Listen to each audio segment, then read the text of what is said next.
Hey y'all, welcome back to MK3 Firearms. Today we're checking out a Smith & Wesson 929. This is the Jerry Miculek special. Of course, it comes out of the Performance Center from Smith & Wesson, built off an end frame. 8 rounds of 9mm. Now this is built for a gentleman who takes part in the ICORE shooting sports. So basically it's like the stubby class, if you will, for revolvers.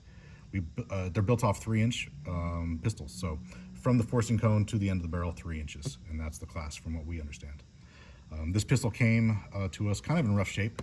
I think he had bought it online, maybe from Gunbroker or something like that, and it was worse for wear. Someone had been in here and done some at-home gunsmithing, and I mean, we'll check out the trigger. That, I think, says it all. It doesn't get too much worse than that garbage right there. We didn't change out the trigger because he's going to do it himself.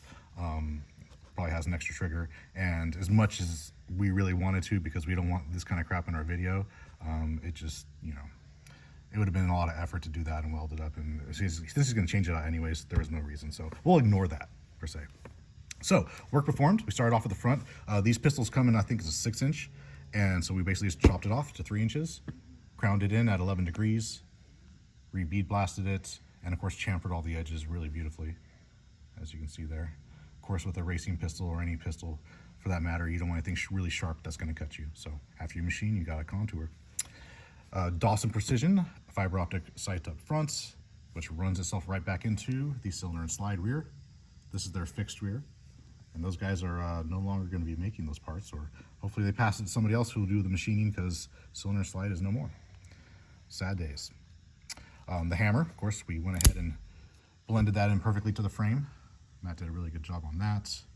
That was very crudely cut. I mean, if you're going to do something, do it right, you know. I guess you could do it as a functional thing, but you know, you might as well just make it look nice.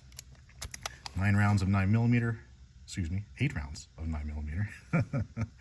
And yeah, it's really cool in these end frames. You can get those 8 rounds of, you know, your 357, your 9mm or whatnot. So pretty cool.